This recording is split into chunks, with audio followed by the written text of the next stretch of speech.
So this was session 8. I'll go back to session 7. So I'm gonna do oops, session 7. I'll show a couple of more things from last week. So I hope you did the rest. This is not the right one.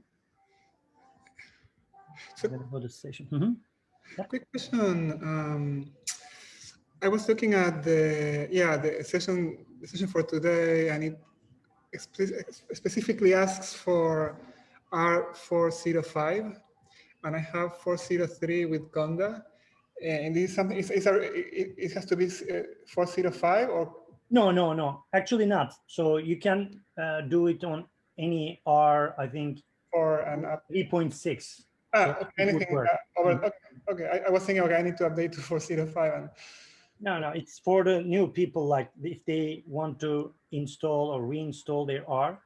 Okay. So, but I want to tell a couple of things about the installation problems. So we always get these kind of installation problems, but there is a trick that I want to show you. So when you use R on the cluster, so there are two things. For example, if you want to use R404, just load this module, for example, R404 GCC. So if you have compilation problems when you are installing stuff. So if you load this, it's gonna load R, but you also need to load GCC, like this one, module load GCC 540. And then install things not in R Studio, but here in R. And they are going to use the same R404. So this is exactly the same in R Studio. So when you install the things here, as soon as you installed, they're going to be available in R Studio here.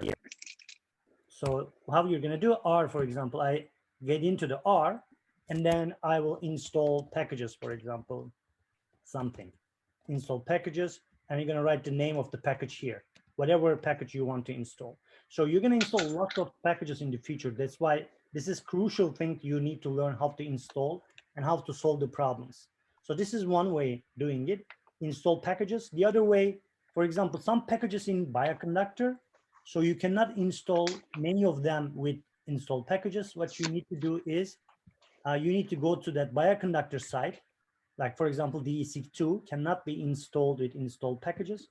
You have to come here, and if you haven't installed before, you need to install Bioc Manager package first, and then install the DESIC2 like this. And this will install all the dependencies. And in one point, it will ask if you want to upgrade some packages. And if you don't have this GCC loaded, you cannot compile them and upgrade. Okay, so what you need to do is either you need to load GCC, or without loading, you can just skip that compilation step. And then when you skip, it will install the previous version. It will still work with the previous version. Okay, so this is kind of cumbersome, but it's how it is. So you have to find your way out. Okay, so now I'll go back to Bootcamp. If you have any questions about installations, tell me. And in the future, if you have any other problems, you can always send email to HPCC admins that they will help you while doing your installations in the cluster. Okay, if you want to install them in your computers, you can also drop by when I'm in the school, or Onur or Arthur, so we can help you guys too. Okay. Today, what I want to continue a little bit more on what we did last week. So last week I was talking about this histogram. So this is a good thing that you should learn how to create histogram. So it's a couple of lines. So you're just going to get your data. If it is like coming from multiple like samples, you can sum them up and use this vector to create your histogram like this. You can use this histogram for many other things. So, but this is one usage to decide what is low expression, what is zero expression actually, to remove them from your DE analysis. If you don't remove them, these thousands, 10,000s of genes here are going to harm your p-adjusted value calculations that I told you before. So if you want to just use this kind of plots, there is AB line function, for example. You can just put a line here by just like V is 1. So this is in log 10 scale. You can see this log 10 here. So the other thing, when you get the log 10 or any log, so you need to add a pseudo count, like a count, because if you don't add, if there are some zero values in your like 0 here, so they're going to be infinite when you calculate the log 10, and you're going to get a warning. So if you don't want to get that warning, just add, for example, just plus 0.1, and then we always do these kind of things. Maybe I can show you in my R. So you see my R screen now, I guess. Yeah. Okay, so how you can do like histogram, I just create this histogram, and it's here now. See, AV line is not there now. So, but if you want to add a pseudo count, you're just going to add like this 0.1. So it can add the pseudo count, something like that. But in this histogram, it didn't look good. So don't use it here because this is huge. And put everything, all zeros here, and then you don't see, unless you put a limit from 0 to somewhere, it's not going to look good. But in the other, for example, when you are creating your like scatter plots or volcano plots, we use these kind of pseudo counts that I'm going to show you today. Let's continue. So we have this all-to-all scatter plots that I also want to talk a little bit about it. So, and I just copied here, and where was it? Okay, so this is one of the plots I always do myself, just to compare different biological replicas. This is also important when you're doing your quality checks after processing your data. So this is like post-processing QC. We call this step post-processing QC. And what you do here is you're comparing different biological replicas and look their correlations. So if these correlations in biological replicas are low, for example, 0.5 in between experiment replica 1 and 3, then maybe there is something wrong in experiment 3, or when you're processing the data, something went wrong in that specific step. Actually, it happened to me once that there was like a broken plot here, that some part was like shifted, and I couldn't understand how it happened, but it happened. And I rerun everything, and everything was normal. So that kind of things might happen while you're processing your data. It's not always in your control. So there can be some glitches in your calculation, in the calculations in the cluster, because of something, memory problems, whatever the problem is. Sometimes you get like a wrong correlation value here that you have to, it tells you that you have to reprocess your data, or maybe sometimes after processing, you see that experimental replica 3 is not good. So you might need to resequence that, or maybe remove this sample from your differential expression analysis. So you decide with this, with these plots. So the biological replicas has to, like the correlations has to be higher, and here they have to be higher. So what this plot is doing, like in this diagonal, you have the distributions, like the histograms, like how the counts distributed. And these are the log read counts on the x-axis, and the y-axis is your the number of genes contribute to that area. Okay, so here, like in these scatter plots, you see the comparison between, for example, in this one, you see experimental replica 3 versus experimental replica 2. This is the scatter plot that we created last week. And this is the correlation. If you want to compare replica 2 and 3 for these experiments, you see this correlation. So for 1 to 3, for example, this is this value, 0.97. And experimental replica 1 to control replica 3, it's 97 too. So these are mouse samples. Even there are like 1,000 genes are differentially expressed overall correlations when you use all the data are pretty high. So they're almost all the same. So you don't always expect seeing like uncorrelated, even when you compare different conditions. In this case, these are junk2, junk1, junk2 knockout mouse. These are wild type, and these are fed with high fat diet. These are fed with CHOL. So when you compare there, see the correlations are almost are the same, but this doesn't tell you that those are not different. They might be different, and you're going to see the difference in with unbiased way that I'm going to show you when I'm showing the browser today, and also after differential expression analysis, I'm going to show you the different part of these control replica one control versus treated mice. So let's continue. If you don't have any questions about this plots, I have a question. Yeah. So if you go back up, so if control 1 and 2 seem like the line is slightly shifted, the diagonal is slightly shifted up, is that a concern or is that okay? No, this is okay. It's not a big deal. Maybe it's not shifted up. Like it seems like it's not at. No, maybe it's because of the I don't know. It's not a big deal. These are. You see how the control 2 and 3 starts sort of from the intersection of the Y and X? Because most likely there are some values here, they shouldn't be there. Usually what we do is we convert everything to integer values and remove, before we create these plots in the browser, we remove all the values below 1 because they have to be count values. These are row counts. But you know, when you use RSAM, it's using a likelihood function, and that likelihood function calculates some uninteger values because of the probability calculations. And what you need to do, even those are like not integer, the values that they are not integer, what you need to do is, since we know that those are calculated expected count values, means that those are, they should be row counts, that you can easily convert them integer using R.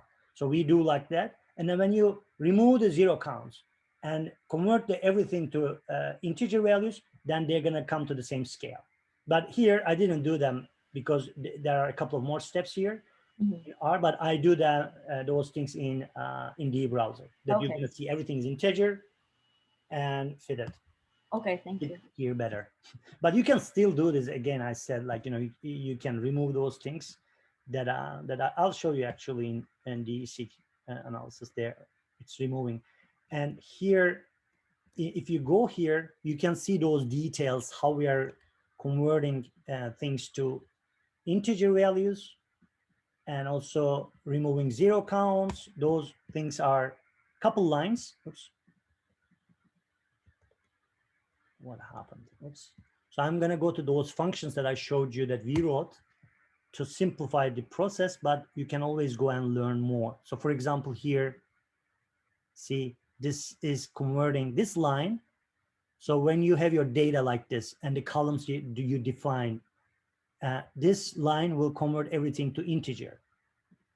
And but we're going to run the seq using this function. But when you run this line, maybe I can do it just to show you how it is looking, that you're going to be more comfortable running these lines. So see, I copied and run. And when I had data, oops. See, everything is integer values here. See, you don't see anything like before. What was the name of the data? Before data, I use my data. So maybe before it was something. Oops. See, the values were like this 52, 47.0, 1.11. So these are uninteger values. So these are kind of important things that, like, little tricks, but without doing those, actually, you cannot run the seq2 because it requires to use integer values. So, but in this case, you don't need to do, it's inside of the function. We're just going to run it now. But before we run, we need to define our data structure with our conditions and columns. So the conditions again, there's another trick here that you need to do. So when you're defining your columns, so I'm gonna show the columns. See, so here, experimental replica 1, 2, and 3, and control replica 1, 2, 3. Sometimes when you open your file, these might not be in this order. So when you are defining your conditions, you need to use this factor function, and you need to put all these conditions in the right order that has to match, that they have to match with your experiments here and controls. See, I put first 3, treatment, you can give any name. I put just treat, and here control.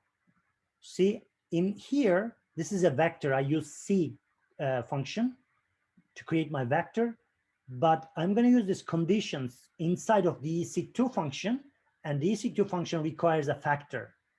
So that's why I used 2 functions on top of each other like this. You have to use, like, when you use functions here, like apply function, for example, or histogram function, or ABLIFE function, you always use the parentheses here. Open your parentheses, put your vector in, another parenthesis. So when you run this, your conditions are going to be ready. So I'm going to show you what is different here.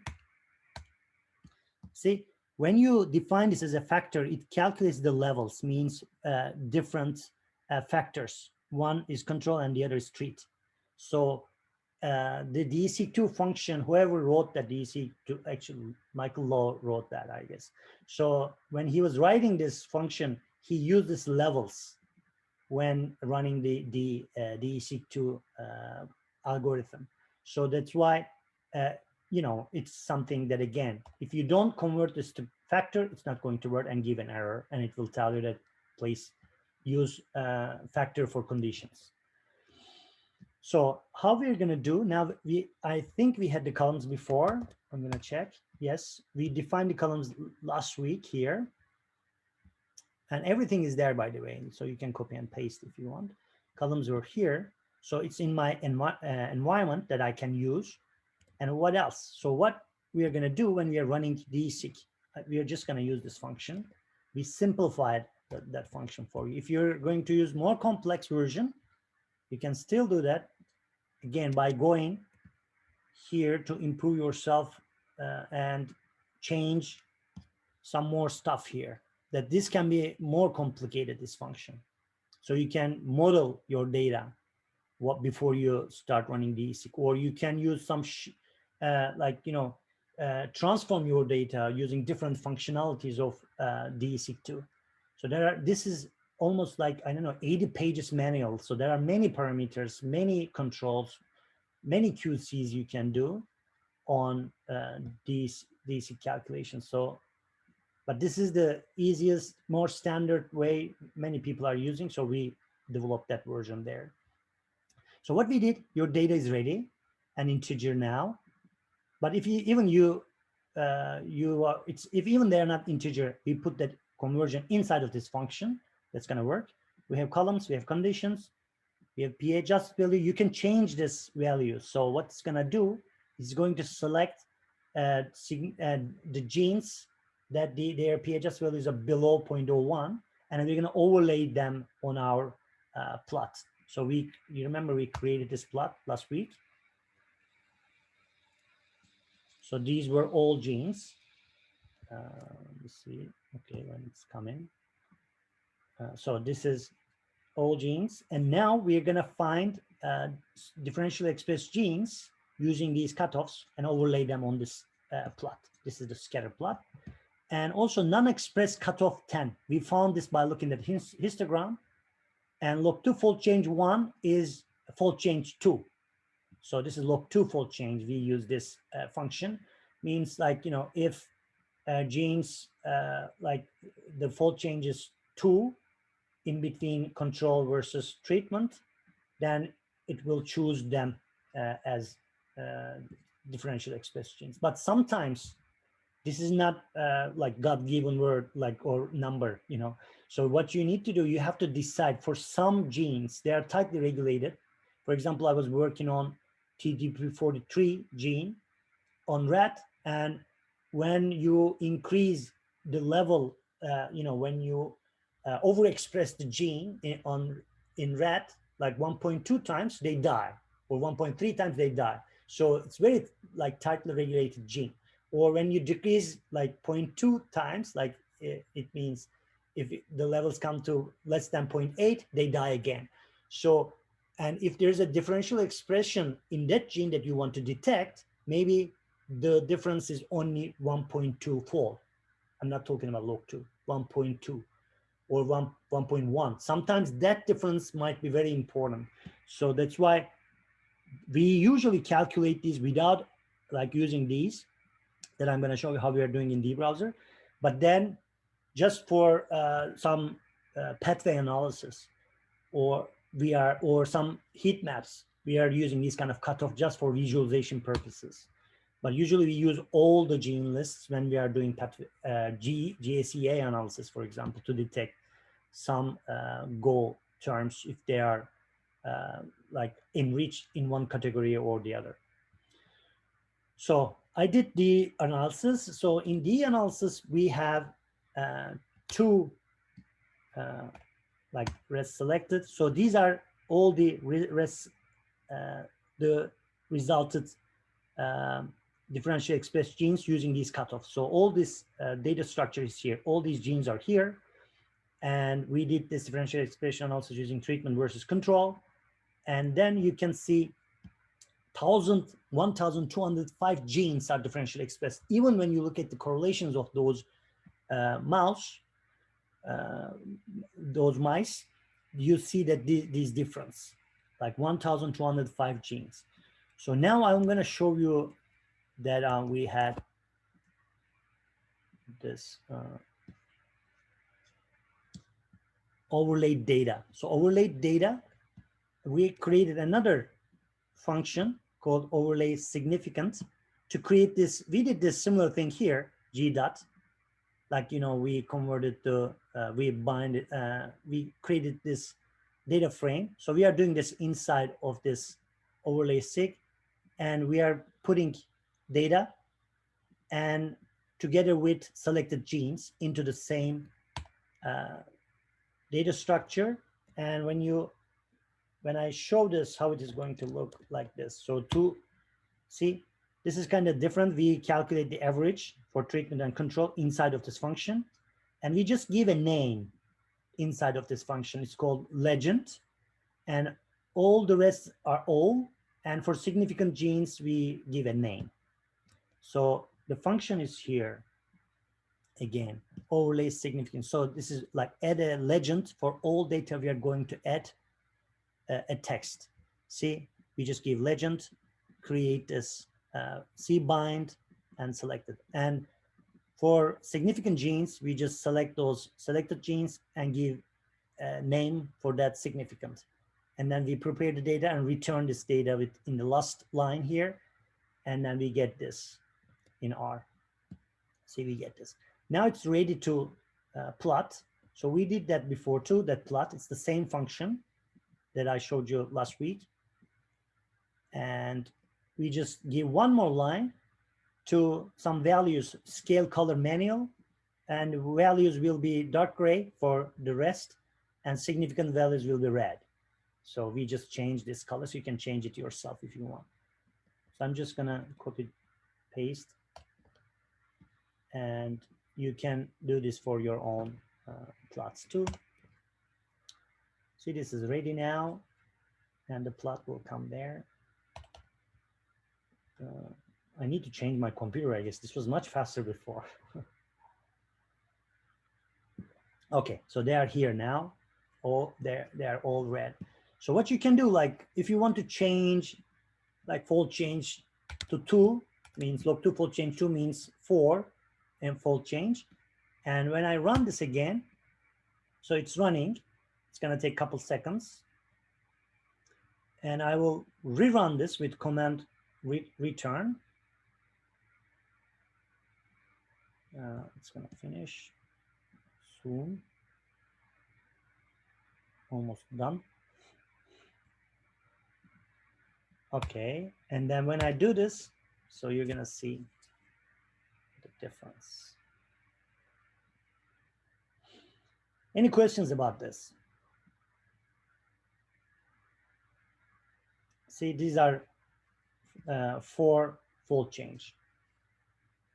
So you can see, but the thing is you can tell, you don't know what this gene is or what is the biological variation for this gene is when you just create these kind of plots. That's why actually we created the browser. So the problem, I created this maybe 10 years ago, this kind of plot, and I was working with Melissa Moore, and she told me, what's this gene? Why this is not significant? I said, like, I have no idea. And I had to spend like 5 minutes to find this gene.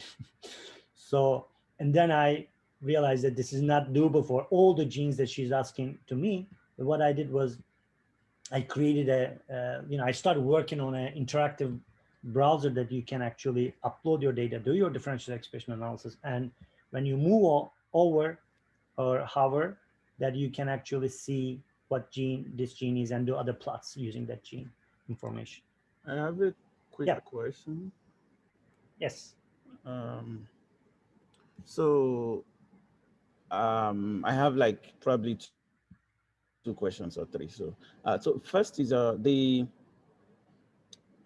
we mapped to reference genome, I found that some studies, they actually removed potential contaminants, like bacteria or foreign um, uh, vectors, which they map to those potential contaminant sources before they continue to map into the real reference genome that they're interested in. So what do you think about that? Okay, so yeah, we do that too. So in RNA-seq pipeline, for example, we have that section that you run maybe last week. For example, I'm going to go to this test run. That there's a section there that help us a lot. That actually we created like first version 7 years ago that we use a lot. So sorry, in run settings, this is not my run. Sorry, I cannot go to that portion if it's not my run. I'm going to go to my run. Yeah, my run. Let me go. Okay, for example, this one. So we have a section there. So before you map everything to whole transcriptome or genome, so these were the RSAM, ISET2, STAR, top hat. So these are the genomic or transcriptomic alignments. You do them here by turning these nodes to yes, or or adding parameters for those. But for those, your question that for the contaminants we have a section here that when you click sequential mapping, you can add your sequence sets here. So for example, ribosomal RNAs might be contaminants because, if you did total RNA, even you use some ribo zero kit or some removal method to those ribosomal RNAs, you still get some ribosomal RNAs, but you don't want to map them to all genome because they take space and time. So you can remove them here and then filter them out using yes. And there's another, like other RNAs that we think that you should remove them and then quantify them. For example, some mature microRNAs or tRNAs or repeat masker. But also there is custom here. If some sequence sets, like some bacteria, you think that they might contaminate your cells, that what you can do, you can just create a FASTA file. FASTA file is just a file like you create with the name, like you're not writing here, by the way. You're just gonna open an editor and you're writing like, this symbol and then the name of the file name and of the sequence. And then next line, you're going to put the sequence there. You can add as many sequences as you want like that.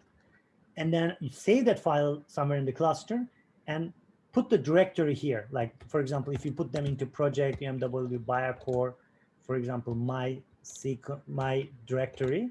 So, and the name of the file here, just the name, not the prefix. So it's going to be like, for example, my bacteria. If you give a name like mybacteria.fa, just going to do this, my bacteria. And then this will actually create the index files for you. If you haven't created them yourself, it's checking if it is there, all the index files. It is going to use them. If it's not, it's going to use this file. And then you can change both type parameters. And then you can either filter them out or you can select no. And then what it will do is it will map all your reads and then remove the contaminants if you choose filter out. And it will quantify all sequences you have. For each sequence, you will have a count value. And also for each sample, you have a table too. For this specific bacteria, you can actually compare the contamination, or if there is for some cells, but not some others, you can compare and decide what was the problem for those samples. So, and you can add as many custom sequence set as you want.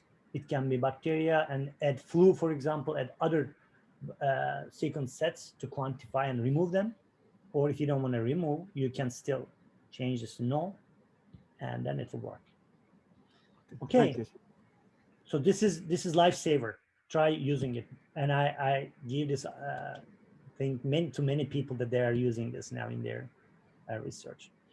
Yeah. So even like, one person, for example, has his own tRNAs.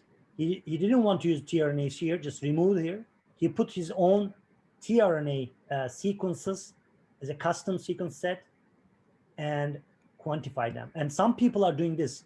They are mapping them to these tRNA, filter them out, and just to, and then they don't allow any mismatch. For example, V0, this is going to be exact match to those tRNAs. And in that person's tRNAs, there's one mismatch that he wanted to quantify actually those mismatches. And then he created his own tRNA, another set. After removing the original, like, endogenous ones, and then he just made this tRNAs for his tRNAs and then quantify them and compare in two different condition or more. So this is, you can use this for many other reasons. Okay, I'll go back. Yeah, thank you for that. Sorry, my next question. So the seq, since we're doing differential expression analysis, I observed that some genes actually add zero count, zero read count, probably in more than one sample, probably in two controls versus one exposure, more than one sample. So do you have like a threshold for like the coverage, like 10x coverage, such that any gene with counts below that threshold, below that value is eliminated in probably more than, I don't know. So that's the reason that we are doing this, just to understand where this bimodal distribution split separated each other. So here in this case, it's going down, it's around 10, read count 10, and then it goes up. So in this case, I use 10. Okay. But we are doing this in dbrowser. I'll show you that we are automatically create these kind of histograms. You can see and then decide your value for that.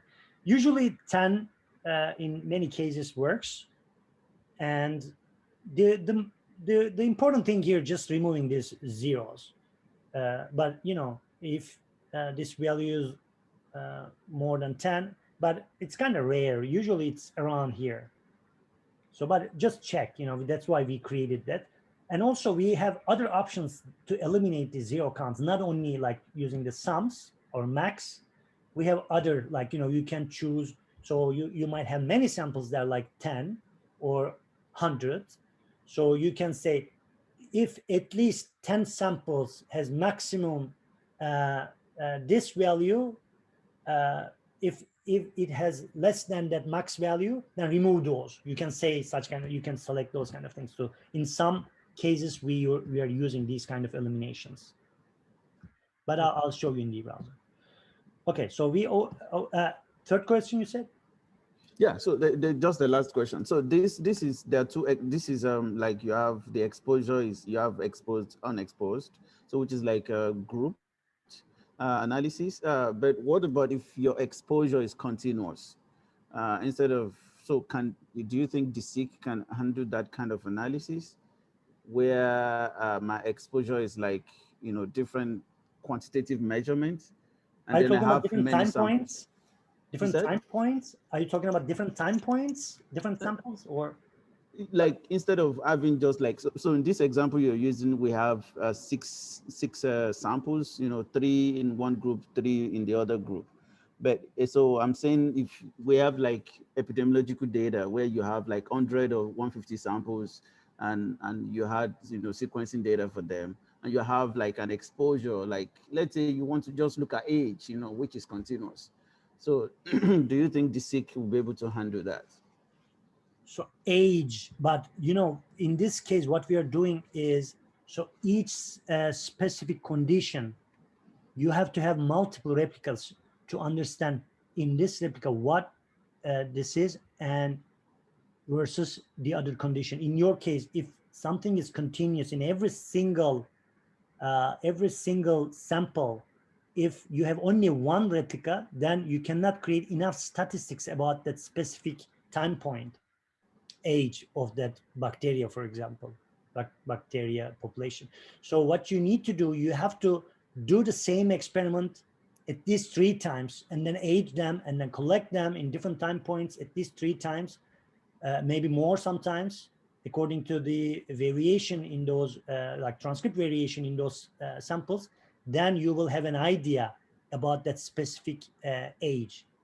Otherwise, one sample per time point is not going to work how you want. You can still work on them, but statistically, you're not going to understand what is the variation in that specific age and how similar that specific age with other age points in your 150 samples. Okay, did you get what I'm saying? Yeah, I did. Okay. So I think that I want to follow up on this question. So I think that what he meant is if you have epidemiological data, for example, you want to see changes in expression of some gene with age, and you have 100 people in your study, 100 subjects, 100 data sets, and you want to see if some gene is changing with age, and all of those people are different. I got it. So this is a different experiment. So you're talking about the data is collected from the donors, and in their metadata, you have metadata information about the patient, for example, age, or they're smoking, non-smoking, or this and that. This is different. So if that's the case, what you can do, you can group the patients with their age, like for example, like 70 plus versus 20 minus, for example, just 2 different age groups. And then you can actually use the differential expression in those groups. You always need to group. You cannot do like, like you mentioned, like if the data is continuous, you cannot do such thing with DSEQ2. You have to have always groups, and you have to find a way to group them. Like, when we are doing this histogram, for example, we bin them with this. You need to bin your patients with metadata like age, and then you have to use, for example, if the age is more than something, use those in one group, and less than something, use those in one group. You get it? Yeah. Answer? Okay. Can Thank you you. have multiple, more than 2 groups? Like, can you have like 3, 4 groups, or can this only be done between 2 groups? You can create multiple groups, many groups, but you need to do this 2 by 2. Like the comparison has to be 2 by 2, even you have many groups. And then you can actually combine the results just to see overlap between different comparisons that I'm going to show you in the browser. So we had these kind of can I go a little faster? We can actually discuss after 12 if you want to stay. Okay, these kind of questions because I want to finish these. So volcano plot is another plot that you can create. I'm just gonna go. Sorry, I really want to answer your question. I love these kind of questions. Don't get me wrong, but I want to finish these things too. So this is the volcano plot you will create, and then you can change this PA adjusted value, log 10. This is log 10 PHS value on your y-axis, and this is log 2 fold change in the x-axis. So you can change these values and create different plots. We use these plots a lot in our papers just to show the data is good. Or sometimes in some cases, data can be skewed, that this is, you were already expected that it has to be skewed, and you would see more log fold 2 change in one way of your data. Then you can actually discuss this, why you see skewed means, like, you see more differentially expressed genes detected in one condition more than the other. So that makes sense in many cases. And then we come to the clustering. So what we do in clustering, we just also, these are things that you can use in post-processing QC, but I just selected data with the row names coming from this data point. So row names, this is another function that I showed you the call names before, but now row names will give you this gene names that are differentially expressed, that we detect with these with these fold change and pH adjust value cutoffs. And then when I select these genes, see, maybe I can show you the DIN. So this is 192 because I changed this log fold change to 2. It can stay like this, that's good. But when I show this cell data, so these are those genes, 192. So you can do some GOTOM analysis, for example, or pathway analysis, or disease analysis. If any subset of those genes are enriched in any category that you test. So here, these are the values for each experiment versus all the experiments versus controls. You have all the count values, and this is the data. You can download this, use in other programs as well, if you don't want to use R.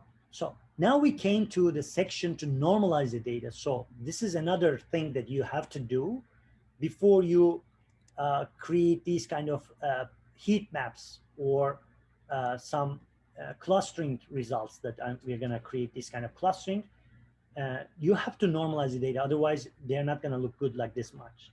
You can try without normalization, with normalization, that we are actually, if you follow these steps here, you can actually have an idea about what they are doing.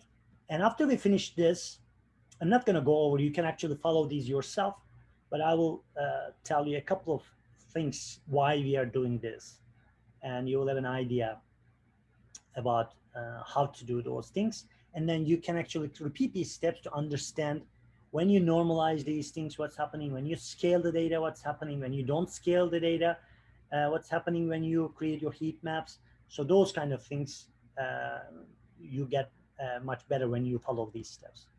But I'm going to skip that. But what I'm going to show you now is creating this plot. So the hierarchical clustering plot. So what you do is, again, I'm going to calculate the log 2 values. Now I'm adding the pseudo count. But norm data is not that. First, I'm going to normalize it, sorry. So we create this function, get normalization, normalized matrix, and select. I'm going to just select the data. Usually we don't do this, by the way. This is just an example to do things faster and select. Usually we normalize them using all data and select matrices later, and then it's more correct. So maybe I should do like this here, but that's fine.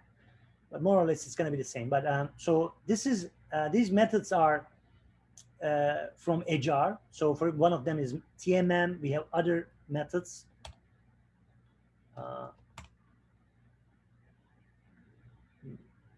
Get normalized matrix. So I guess to be able to use this, I just loaded the browser. When you install the browser, actually, this is going to be available. Let's get normalized. It's a function inside of the browser. And now it worked. See, And now when I use this, so you can see how it is used, and in the browser, I'll show you how what other methods we have. So now this will work because I have norm data and I added 0.1 and I get this data with now this data is a little bit different. Let me show you how it is looking after log. See, these values were like 13 and I get the log 2s and I added 0.1. It's a small count that you're adding. Again, I told you before, if there are some zero values here in any of like this cell, for example, 0 here, and this will be when you get log 2, and you're gonna get this kind of value. Okay, when you normal after normalization, and I just add this value and then get log 2 and then put it here. So you can do this kind of operations. If you don't want to get error for these zeros, you need to add this value, pseudo count. It's called pseudo count. So, and after I add that, I am going to do this scaling. So because what I'm going to do now, I will scale using their rows. So rows, to be able to scale using rows, this scale function requires rows in the columns, columns in the rows. That's why you're using this transpose function. It's called T transpose. When you do transpose, I'm going to show you how it is looking. TLD. See, your columns are here now, and your genes are on your columns. So this might be required for other functionalities too. That's why I'm showing you this. But sometimes you need to do this to plot some genes, their variation. So you need to transpose your data. And the center and scale is actually bringing this value around 0 and in between minus n and plus n value. So it centers it. If you don't do this centralization, your heat map is not going to look good, because some data there might be huge, like too high, that can dominate all the colors there. But when you bring them to the center of the log, then the red and blue colors, or whatever colors you are using in your heat map, will be equally distributed when you do center and scale your data. So you can change this to false and to see what's happening to your heat map that we're going to do in a second. But before heat map, so heat maps has this kind of like clustering functions that they actually cluster the samples. When you do this kind of clustering, so you need to first calculate the distance between the samples. So in this case, I'm using Euclidean distance, means like, you know, I'm just getting square root differences between the samples using all the values in this sample, means all the gene values. But this is one way. The other way is like, for example, you can just use this correlation, Spearman correlation, for example, rather than Euclidean. And correlations usually work in much better than Euclidean distance in these kind of data. But you can always use many other methods that in the browser we support almost all of them. But according to your data, you might need to change this method. But what's happening this only when you do these kind of different methods while we are calculating distances between your samples. So you're just calculating, for example, the distance between control replica 2 and 3 is somewhere here, for example, 15. I mean, this is just a value, but if they're closer to each other, they're gonna cluster together in this hierarchical clustering method. And these two are closer than the control replica 1 to each other. And the distance between these two control replica 1 is 25, around 25. But again, they're all clustered together. This is good. So this is how other way to check if your biological replicas are good replicas. If they don't cluster together, if one of them goes to another cluster, it means there is something wrong in this sample. That might mean maybe you mislabeled that sample when you're doing your experiments, and then, you know, these kind of things are happening all the time. So you have to be sure that when you do differential, especially after differential expression analysis, they have to cluster all together, because you are doing this in a biased way. And there is also unbiased way of doing this by just calculating the variance of all the samples, and it will give you the all the genes that are varied the most in your data. Then when you draw this plot using that unbiased way, if they cluster together, in this case, if they do, and your data is beautiful. So you can actually detect these kind of things. And if, especially when you don't have a contamination, or if you have a contamination, maybe that contaminant can affect that unbiased way of resolving these kind of issues, then maybe, again, you know, we gave the idea that you can remove that contaminant before calculation of those gene counts, and then you can apply this and then see everything is right, then you can move on. If you cannot actually cluster them together in these hierarchical clustering methods, then maybe something is wrong in your data. So,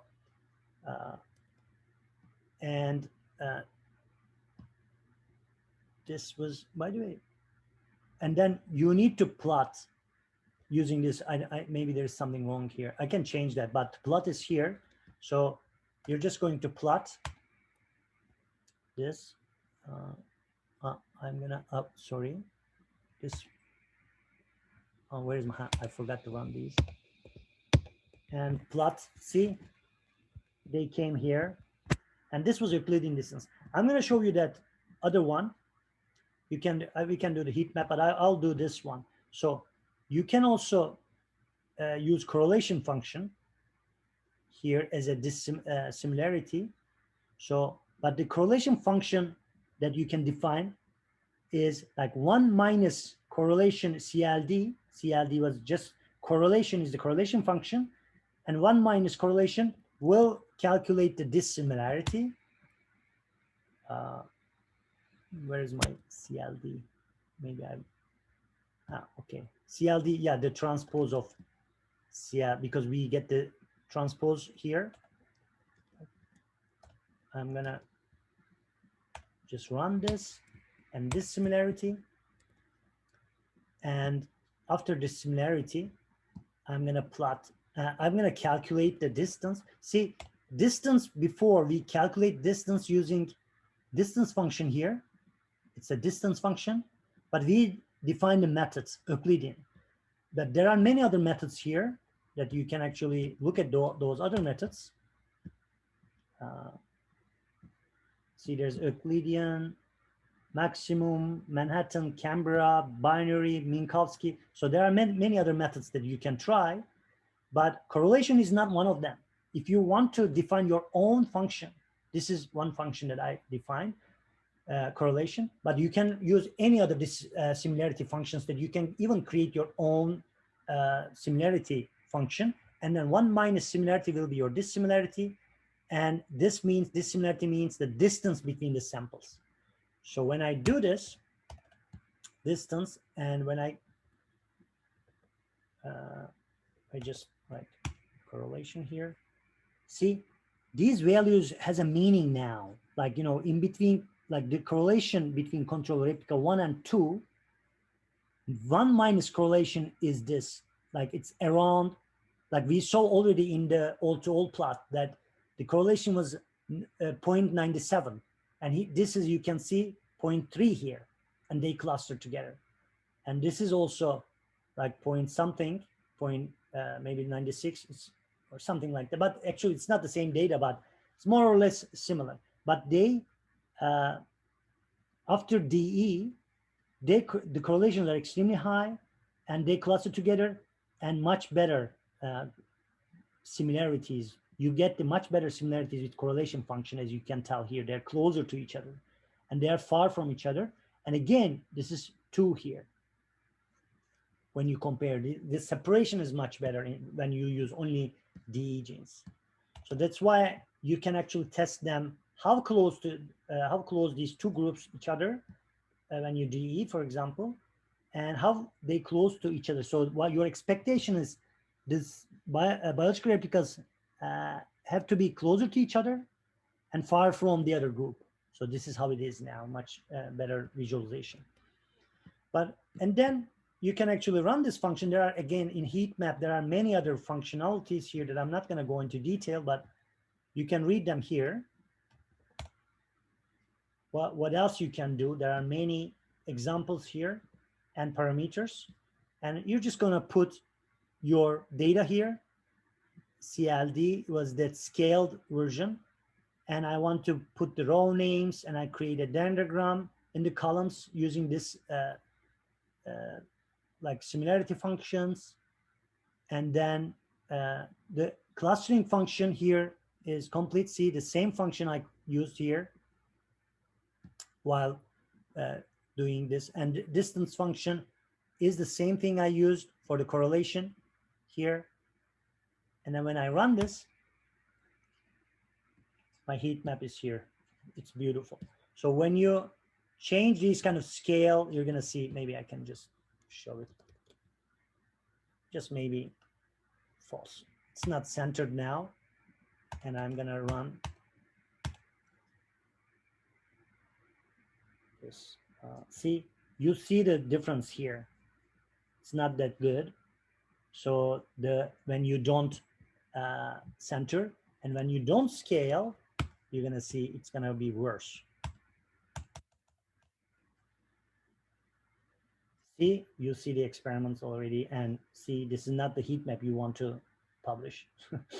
So there are some tricks here. You have to understand what's happening here. If you want to read scale more, how it is scaling, you can come and read the explanations here. Okay, I think we are good now for this part, and you can play with this data and with your own data later, and then we'll continue.